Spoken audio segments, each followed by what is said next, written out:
Hello दोस्तों, नमस्कार। आप सभी का इस वीडियो में बहुत बहुत स्वागत है। तो हम लोग पढ़ रहे हैं परसेंटेज, और अगर आप इस सीरीज़ में हिस्सा ले रहे होंगे तो मैं उम्मीद करूंगा कि आपको बहुत मज़ा आ रहा होगा, क्योंकि जिस तरीके से आपको परसेंटेज को पढ़ाया जा रहा है शायद आपने उस तरीक़े से कभी नहीं पढ़ा होगा। बिल्कुल स्मार्ट सॉल्यूशनों के साथ आप लोगों को पढ़ाया जा रहा है। तो जो भी लोग इस वीडियो में नए आए हुए हैं, मैं आप लोगों से मैं विनती करना चाहता हूँ कि सबसे पहले आप चले जाइए परसेंटेज की नंबर 1 वाली वीडियोज़ में। उसके बाद आप सिस्टमेटिकली वीडियोस को देखते चले जाइए और आपको बहुत ज़्यादा मज़ा भी आएगा, है ना। तो आज हम लोग क्या पढ़ने वाले हैं परसेंटेज में? आज हम लोग पढ़ेंगे पास और फेल होने वाले क्वेश्चनों को। तो आज के बाद से, अर्थात इस सेशन के बाद से जितने भी बार आएगा एग्जाम में पास और फेल होने से संबंधित प्रश्न, अब आपसे नहीं छूटने वाला है, ये मेरा वादा है। चलिए ठीक है, तो हम लोग बढ़ते हैं पहले क्वेश्चनों की ओर। और आप घबराइए नहीं, और आप क्वेश्चनों को बस देखते चले जाइए और सॉल्यूशनों को देखते चले जाइए कि मैं किस तरह से आप लोगों को बताता हूं और आप लोगों को कैसे समझ में आता है ना। तो देखिए, पहला क्वेश्चन आपके स्क्रीन के ऊपर विजिबल है। दोस्तों, जितना भी टाइप हो सकता है मैं हर एक टाइप को रेज करने का मैं प्रयास किया हूं पास और फेल होने से संबंधित। देखिए, पहला क्वेश्चन है एक परीक्षा में उत्तीर्ण होने के लिए, मतलब उत्तीर्ण का मतलब होता है पास, तो एक परीक्षा में पास होने के लिए 33% अंकों की आवश्यकता होती है। एक परीक्षार्थी को 210 अंक मिलता है और वह 21 अंकों से अनुत्तीर्ण हो जाता है। ठीक है, तो पास परसेंटेज कितना मेरे भाई?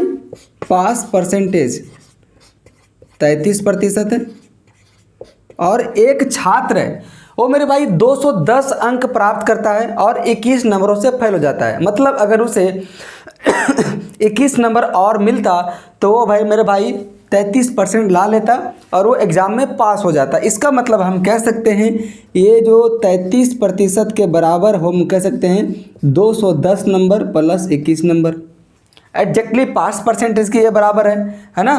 तो यहाँ पे 33% का वैल्यू कितना आ जाएगा? 210 और 21 231। तो पूछ रहा है परीक्षा का कुल पूर्णांक कितना था, तो अपने आप में 100% होती है, तो 100% का वैल्यू मेरे भाई क्या होगा? तो आप इसे निकाल लेंगे। देखिए, एक कितना गुना है, तो आप इसे 11 से काटिएगा तो 11 या 33, 11 दूना 22, 11 एकम 11, यानी कि 21, 3 सत्ते 21, मतलब ये 7 गुना है। तो ये भी मेरे भाई 7 गुना हो जाएगा, मतलब 700 मार्क्स का ये एग्ज़ाम है ना। और उस 700 मार्क्स के एग्ज़ाम में एक व्यक्ति 210 नंबर लाया और 21 नंबर से फेल हो गया, और उस एग्ज़ाम का पास परसेंटेज है 33%, है ना। चलिए हम लोग बढ़ते हैं नेक्स्ट क्वेश्चन की ओर। एक से एक बेहतरीन क्वेश्चनों को लाया गया है जो आपकी सारी डाउटों को दूर कर देगा। तो जब तक आप पूरा सेशन ना ले लेते हैं तब तक आप घबराए नहीं। देखिए, राखी ने मोहन से 12 अंक अधिक प्राप्त किया। ठीक है, राखी जो है ये मेरे भाई मोहन से 12 नंबर अधिक प्राप्त किया है।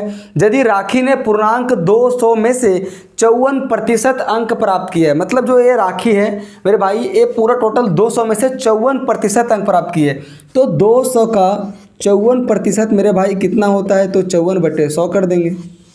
तो 2 0 से 2 0, मतलब 54 दूनी कितना आ जाएगा? 108। अब देखिए, एक है मेरे भाई राखी और एक है मेरे भाई मोहन। बोल रहे क्वेश्चन में कि राखी मोहन से 12 नंबर ज़्यादा लाता है। तो अगर राखी लाई है 108 नंबर, तो ये मोहन से 12 नंबर ज़्यादा है, तो हम 12 नंबर अगर हम इसमें माइनस कर देंगे तो मोहन की मार्क्स आ जाएगी। तो 108 में से 12 माइनस करेंगे कितना बचेगा मेरे भाई? 108 100 4 96 बचेगा, है ना। तो मोहन इस एग्ज़ाम में कितना मार्क्स लाया है? तो 96 मार्क्स लाया है, और 96 मार्क्स इस क्वेश्चन का करेक्ट आंसर हो जाएगा। चलिए हम लोग बढ़ते हैं अब दूसरी क्वेश्चन की ओर, मतलब नेक्स्ट क्वेश्चन की ओर। और नेक्स्ट क्वेश्चन क्या है? नेक्स्ट क्वेश्चन है, देखिए, एक परीक्षा में 80% छात्र भौतिक विज्ञान में, 70% छात्र रसायन विज्ञान में उत्तीर्ण हुए, जबकि 15% छात्र दोनों ही विषयों में अनुत्तीर्ण हो गए। मतलब मुझे दिया गया डाटा पास का और ओवरऑल डाटा मुझे दे दिया गया फेल का। तो हमें देखिए जो डाटा ओवरऑल दिया रहेगा ना, हमको उसी डाटा में कन्वर्ट करना होगा पूरा डाटा को, ठीक है। तो देखिए एक परीक्षा में जो छात्र फिजिक्स में लाता है, मतलब जो भौतिकी में लाता है 80%, तो वो 80% अगर वो मतलब अगर 80% छात्र अगर भौतिक में पास हुए हैं, तो भौतिक में कितने प्रतिशत छात्र फेल हुए हैं? 20%। भौतिक मतलब मैं लिख देता हूँ यहाँ पे फिजिक्स, 80% छात्र पास हुए हैं, तो 20% छात्र क्या हुए मेरे भाई? फेल हुए हैं। उसके बाद क्या बोल रहा है? 70% छात्र रसायन विज्ञान में पास हुए हैं, तो फेल कितने हुए होंगे? 30%। केमिस्ट्री में 70% छात्र पास हुए, तो 30% छात्र मेरे भाई फेल हुए। और दोनों में मतलब बोथ, मैं यहाँ पे हिंदी में ही लिखता हूँ, दोनों में टोटल मिलाकर मेरे भाई 15% छात्र फेल हुए। अब हम इस डाटा को वेन डायग्राम के माध्यम से बना लेते हैं, है ना। देखिए यहाँ पे मैं 2 गोला में बनाता हूँ, एक को मैं मान लेता हूँ किसी एक को फिजिक्स, और एक को मैं मान लेता हूँ केमिस्ट्री। ये तो दोनों का संयुक्त पाठ हो गया। अगर दोनों में 15% विद्यार्थी फेल होते हैं, तो फिजिक्स में कुल मिलाकर मेरे भाई 20% फेल हो गया। अब देखिए फिजिक्स का तो पार्ट यहाँ तक है ना, उस फिजिक्स में 20% में से तो 15% यहाँ पे आ गया, तो सिर्फ फिजिक्स में कितना प्रतिशत लोग फेल हुआ है? 5%। अब केमिस्ट्री में कुल मिलाकर 30% छात्र फेल हुआ है, तो 30 में तो 100 तो बरे, ये 15 तो यहाँ पे आ गया, बच गया कितना? 15%। तो टोटल मिलाकर फेल कितना हुआ? 15 15 30 और 5 35% छात्र फेल हुआ। ओवरऑल 35% छात्र फेल हो गया। बोल रहा है कि यदि 325 छात्र दोनों विषयों में उत्तीर्ण हुए हो। अब देखिए अगर 35% छात्र ओवरऑल फेल हुए हैं, तो पास कितने हुए होंगे? तो 100 - 35 बराबर 65%, और उसी 65% का मेरे भाई वैल्यू दिया हुआ 325।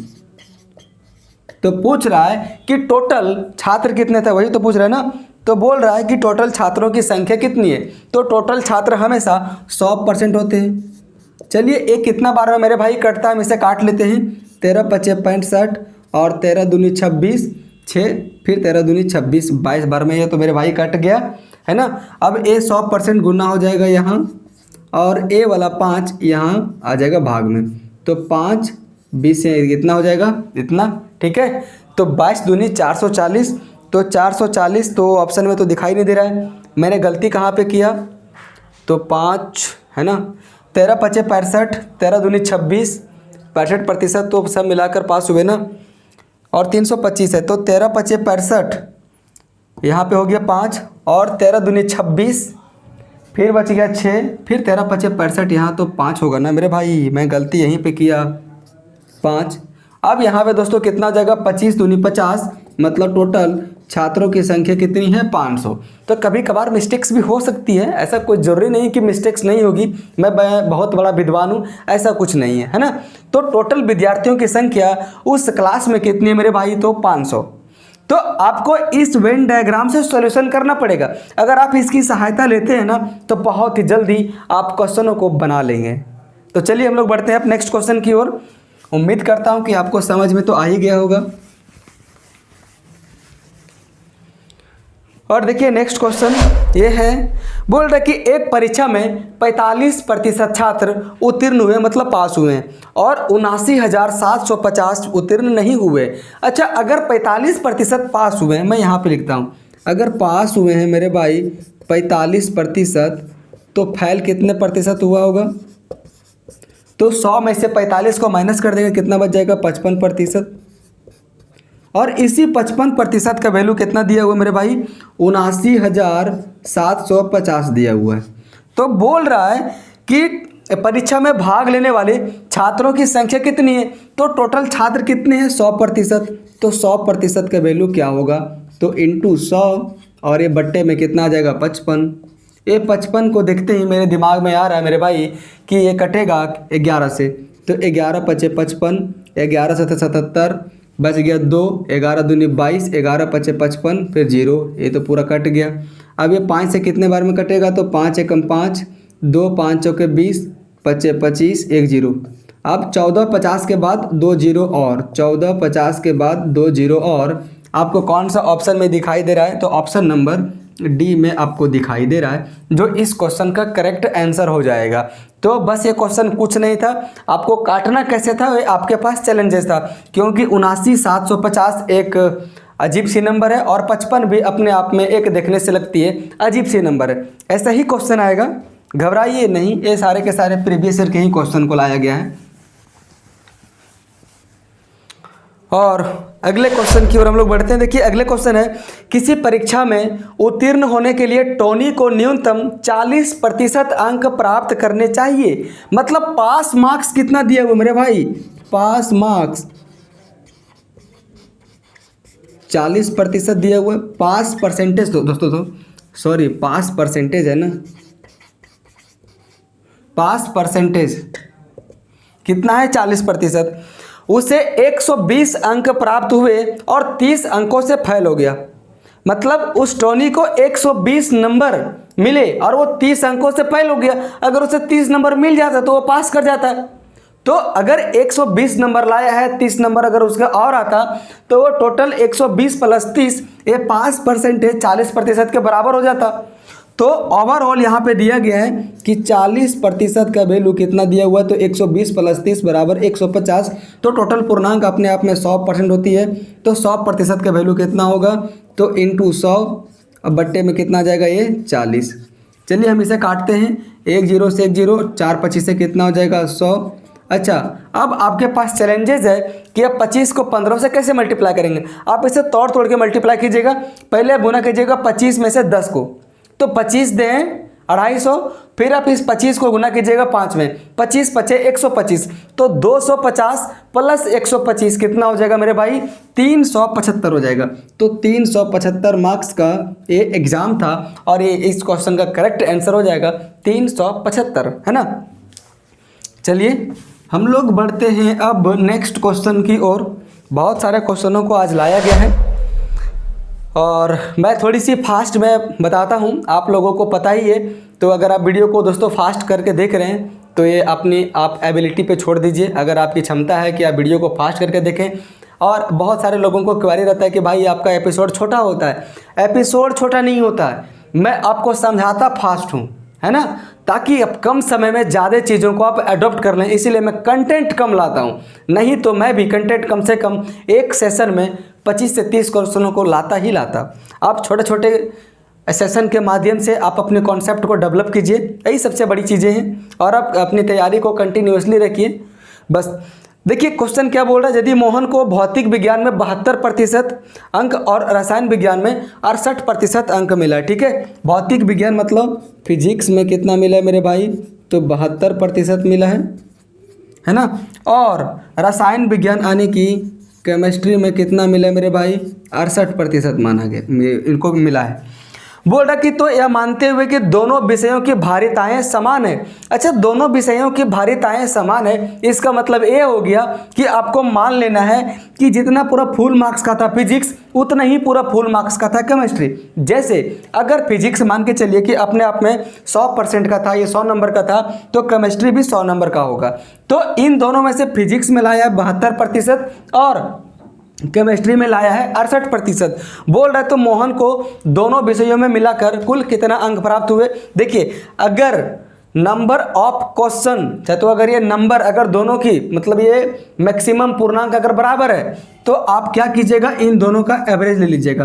तो फिजिक्स प्लस केमिस्ट्री में टोटल मार्क्स कितना आ जाएगा?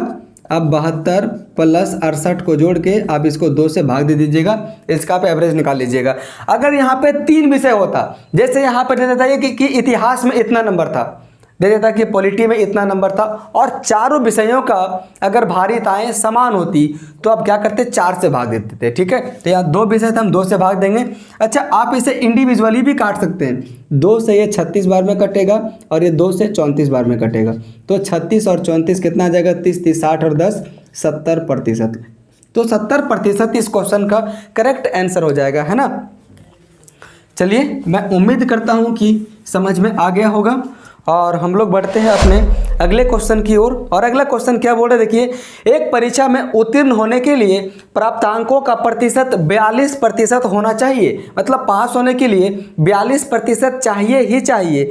यदि अधिकतम अंक 450 है तो परीक्षा में पास होने के लिए कितना प्रतिशत अंक चाहिए। ठीक है, अब देखिए मैक्सिमम मार्क्स कितना है, कुल मार्क्स, कुल नंबर मेरे भाई 450 है, और पास होने के लिए कितना चाहिए मेरे भाई, 42% चाहिए।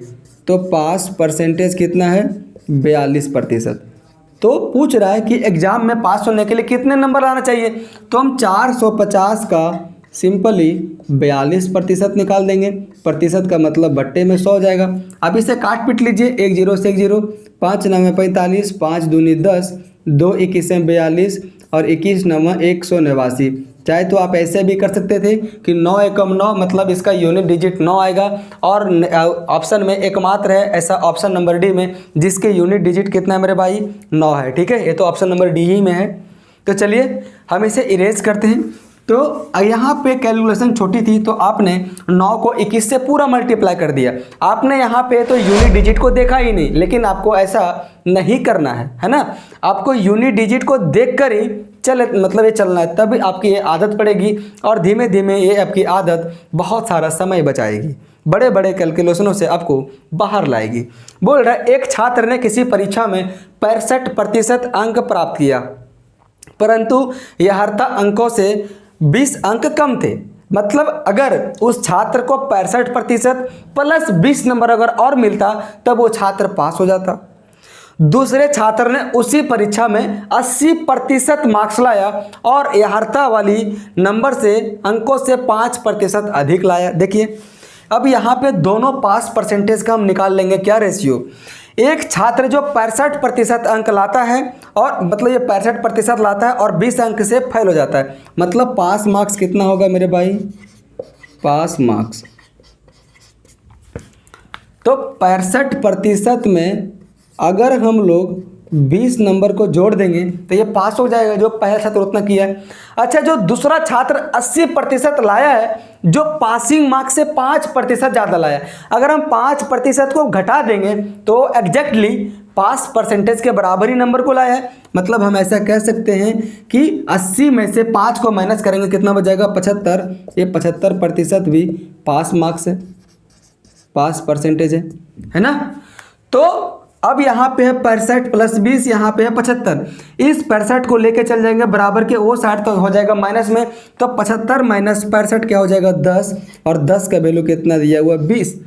पूछ रहा है कि टोटल पूर्णांक था कितना, तो टोटल पूर्णांक कभी भी 100% होता है।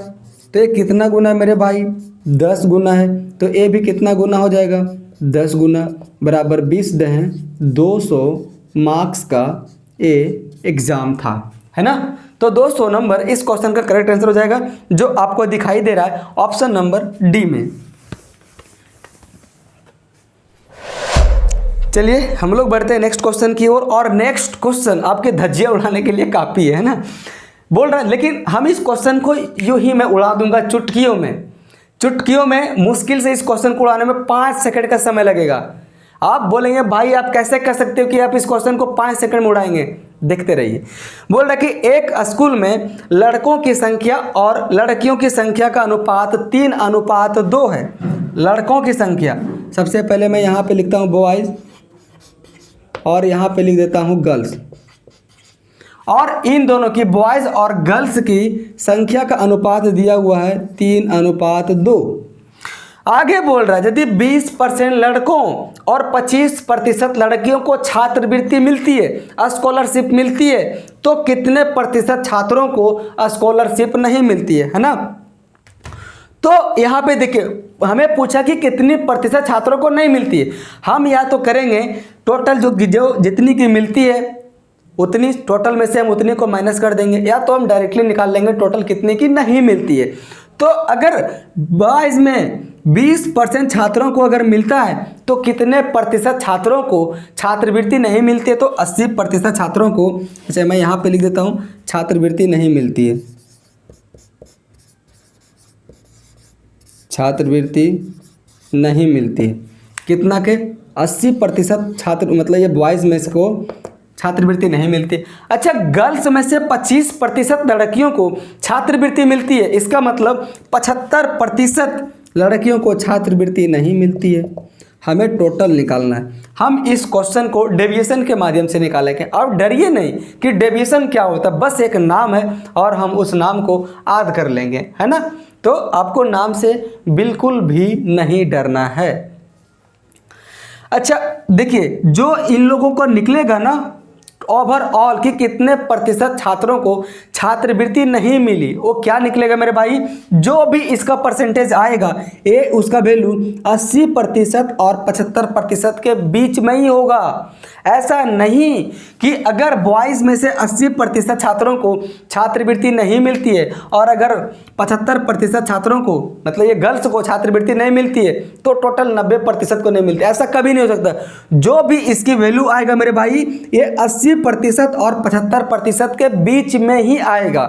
और अगर आप ऑप्शनों की ओर नज़र मारेंगे ना, तो ओनली ऐसा है क्या, ऑप्शन नंबर ए जो 78% दिया हुआ है ना। बाकी बात जितने भी ऑप्शन में लिखा हुआ परसेंटेज है मेरे भाई, ये 75 और 80 के बीच में तो आता ही नहीं। तो आप इस चीज़ को नोट कीजिएगा अपने नोटबुक में कि मैं क्या बता रहा हूँ, लेकिन फिर भी आपको ये कॉन्सेप्ट आना चाहिए। अगर ऐसा ऑप्शन आ जाता तो फिर आप क्या करते। देखिए, मैं मान लूँगा इन दोनों के बीच में कोई भी नंबर, कोई भी परसेंटेज, कोई भी मान लीजिए 80% और 75% के बीच में कुछ भी मान लीजिए। आप 75 मान लीजिए, 80 मान लीजिए, 76 मान लीजिए, 78 मान लीजिए। चलिए हम मान लेते हैं कि टोटल इन लोग 80% लाया, कि टोटल इन लोग 80% लाया, मतलब 80% लोगों को छात्रवृत्ति नहीं मिला। अच्छा, मैं अगर 80% ले ही लिया तो यहाँ पे बचा क्या, कुछ नहीं, जीरो। अच्छा, अगर मैं यहाँ पे 80% ले लिया तो मैं कितना ज़्यादा लिया हूँ, यहाँ पे दोस्तों देखिए 75% है, यहाँ तो 75 है ना, मैंने मान लिया है 80, तो कितना कम है मेरे भाई, 5% कम है। कितने लोगों में, 2 लोगों में, तो ये कम है। तो हम यहाँ पे माइनस कर देंगे, 5 × 2 = 10, और ये जो 10 है ये हम टोटल में से भाग देंगे। तो टोटल है कितना, तो 3 और 2 5 है, तो 5 दूने 10 और 80% - 2% = 78% आंसर। एक बार फिर से देख लीजिए, बॉयज़ और गर्ल्स की रेशियो दे दिया हुआ है कि बॉयज़ 3 के अनुपात में और गर्ल्स 2 के अनुपात में। बॉयज़ में से 20% छात्रों को छात्रवृत्ति मिलती है और गर्ल्स में से 25% छात्रों को छात्रवृत्ति मिलती है। हमें एग्जाम में दोस्तों ये क्वेश्चन में पूछा है कि कितने प्रतिशत छात्रों को छात्रवृत्ति नहीं मिलती है, तो हम क्वेश्चन की डाटा को सेट कर लेंगे उसी के जैसा क्वेश्चन में पूछा गया है। तो अगर 20% छात्रों को छात्रवृत्ति मिलती है तो 80% बॉयज़ को छात्रवृत्ति नहीं मिलती है। अगर 25% गर्ल्स को छात्रवृत्ति मिलती है तो 75% गर्ल्स को छात्रवृत्ति नहीं मिलती है। अच्छा, अब टोटल पूछा कि बॉयज़ और गर्ल्स दोनों मिलाकर कितने प्रतिशत छात्रों, मतलब ये विद्यार्थियों को छात्रवृत्ति नहीं मिलती है, तो इसका जो भी प्रतिशत आएगा ये 80% और 75% के बीच में ही आएगा। और ऐसा मात्र जो आपको दिखाई दे रहा है ऑप्शन नंबर ए में 78%। अगर 2 ऑप्शन अगर ऐसा हो जाता, अगर एक दे देता 76, तो आप क्या करते, तो आपके पास कॉन्सेप्ट आना चाहिए। देखिए, हम इन दोनों नंबरों के बीच में कुछ भी नंबर मान लेंगे, 80 75 कुछ भी आप मान लीजिए मेरे भाई। मैं मान लिया कि 80% छात्रों को छात्रवृत्ति नहीं मिली, तो अगर मैं 80% मान लिया तो मैं इस पूरा को कवर कर लिया। तो अब यहाँ पे बच गया 0, तो 0 का अगर 3 से मल्टीप्लाई करेंगे तो 0 ही आएगा। अच्छा, यहाँ पे 5% कम है, तो 5% कम है कितने लोगों में, 2 लोगों में, तो 10, मतलब ये 10 यूनिट कम है, 10% कम है। हम इस 10 को भाग दे देंगे टोटल में से, 3 और 2 5 में से, तो -10/5, तो 5 दूनी 10, 80% - 2 = 78%। यही है डेविएशन, कुछ नहीं है और, ठीक है। ऐसा भी जो कुछ रहेगा क्वेश्चन, हम उसको वेट एंड एवरेज मेथड से बनाएंगे। तो नामों से बिल्कुल भी नहीं डरना है। और हम लोग बढ़ते हैं नेक्स्ट क्वेश्चन की ओर। बोल रहा है कि एक अभ्यर्थी 20% अंक प्राप्त करता है और 35 अंकों से अनुत्तीर्ण हो जाता है, जबकि दूसरा अभ्यर्थी 50% अंक प्राप्त करता है, जो उत्तीर्ण होने के लिए आवश्यक न्यूनतम अंकों से 32 अधिक लाता है। देखिए, हम निकालेंगे सबसे पहले इसका पास और 2 विद्यार्थी है, तो हम इसकी दोनों की पास की टोटल वैल्यू को हम बराबर कर लेंगे, है ना। तो एक विद्यार्थी जो 20% लाता है वो 35 अंकों से फेल हो जाता है। मतलब अगर उसे 35 नंबर और मिल जाता तो क्या वो विद्यार्थी पास नहीं हो जाता। मतलब यहाँ का ये पहला पक्का पास मार्क्स कितना हो जाएगा, 20% प्लस 35। दूसरा विद्यार्थी 50% अंक लाता है जो पास होने की मार्क्सों से 32 नंबर ज़्यादा ला रहा है। तो अगर हम उसमें 32 नंबर को माइनस कर देंगे तो वो एग्जैक्टली उतना ही नंबर को लाएगा, उस नंबर को ये जो विद्यार्थी है जितना जो इसका पास मार्क्स था। तो टोटल 50% में से अगर मैं 32 नंबर को माइनस में कर दूं तो वो एग्जैक्टली उतना ही नंबर है जितने में वो विद्यार्थी पास हो जाएगा, है ना। तो ये आपस में मैं आप इस दोनों को बराबर कर दिया। अच्छा देखिए यहाँ पे है 50%, यहाँ पे है 20%। अगर इस 20% को ले जाएंगे हम बराबर के ओ साइड तो कितना जाएगा, तो 50 - 20 = 30% हो जाएगा, है ना। और इधर है -32 और इधर कितना है मेरे भाई, तो 35 है ये ना।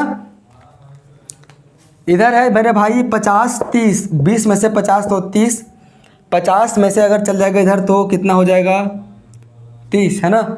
और अगर ये चल जाएगा उधर 50% लाता है, 50% अंक लाता है जो उत्तीर्ण होने के लिए आवश्यक न्यूनतम अंकों से 32% अधिक है।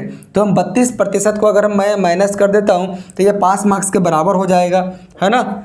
चलिए रुकिए 1 मिनट, आपको यहाँ से समझ में अगर नहीं आएगा ना। अब देखिए ये जो 20% है इस 50 को ले आएंगे इधर तो -50% हो जाएगा, बराबर इधर हो जाएगा मेरे भाई -32।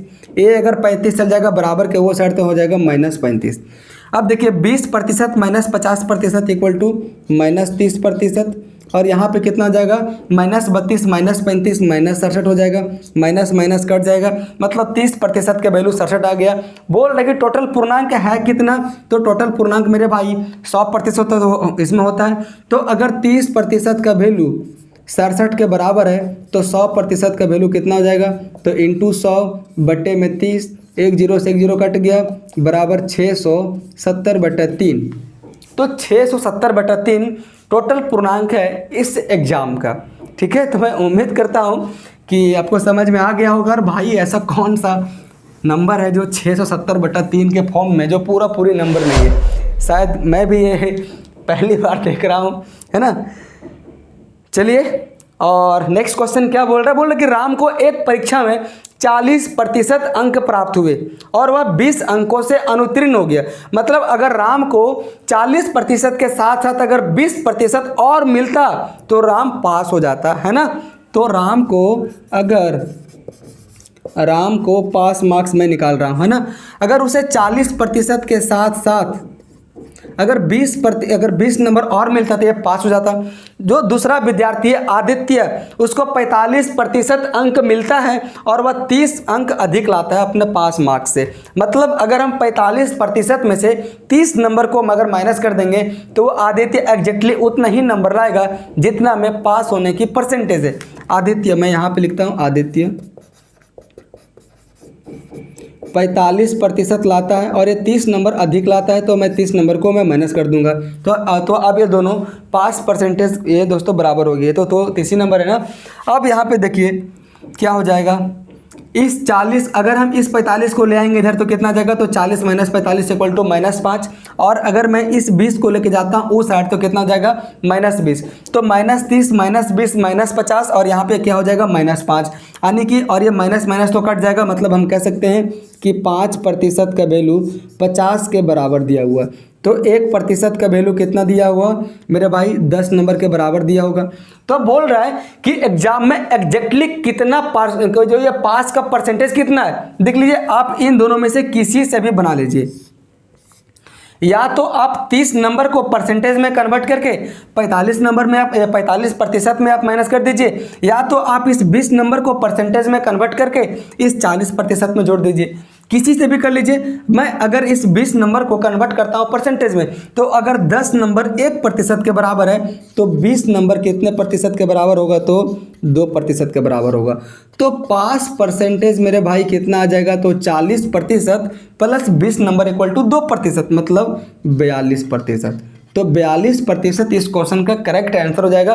कुछ कभी कभी क्वेश्चन ऐसा भी पूछ सकता है ना, कोई मतलब ये गारंटी ही नहीं कि क्वेश्चन का लेवल क्या रहेगा और क्वेश्चन कैसा पूछेगा। क्वेश्चन कैसे भी पूछकर आपको एग्जामिनर फंसा सकता है। और हम लोग बढ़ते हैं आज का हम लोग अंतिम क्वेश्चन की ओर।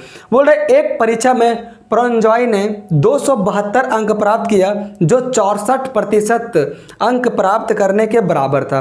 मतलब हम ऐसा कह सकते हैं कि 272 नंबर है मेरे भाई, ये 64% के बराबर है। तो बोल रहा है कि परीक्षा कितने नंबर का था, तो परीक्षा हमेशा 100% का होता है।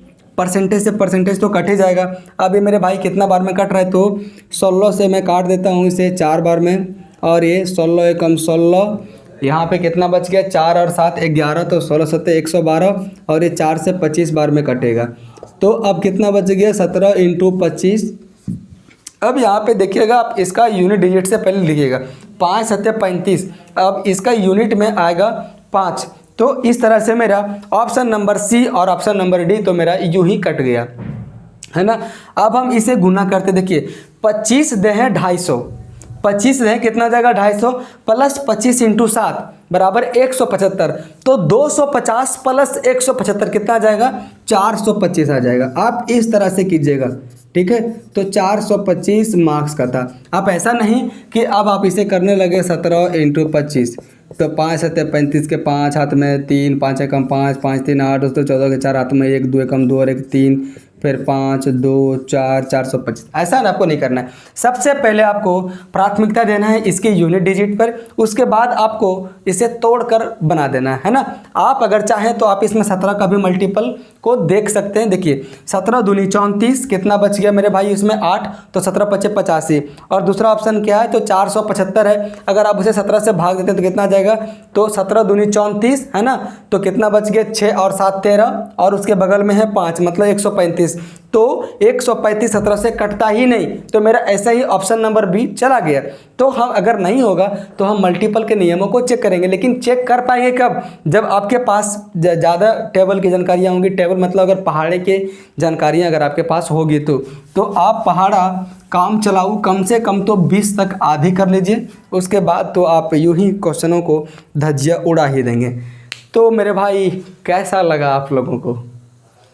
क्या अब जब पास और फेल होने से संबंधित प्रश्न आएंगे तो आपसे बनेगा या नहीं बनेगा? मैं उम्मीद करता हूं कि अब बन जाना चाहिए, क्योंकि जितना भी वैरायटी हो सकता था पास और फेल होने से संबंधित, मैं सारे वैरायटियों को यहाँ पे लाया, जो आप लोगों को अच्छे से समझाने का प्रयास किया गया। और मैं उम्मीद करता हूँ कि आप लोगों को अच्छे से समझ में आ भी गया होगा, है ना। तो देर मत कीजिए, जो भी करना है लाइक सब्सक्राइब शेयर अपने व्हाट्सएप पे दोस्तों स्टेटस लगाइए, और आप मुझे ज़रूर कमेंट कीजिए कि आपको सेशन कैसा लगता है, ठीक है। तो चलिए हम लोग इस एपिसोड को यहीं पे एंड करते हैं। Thank you.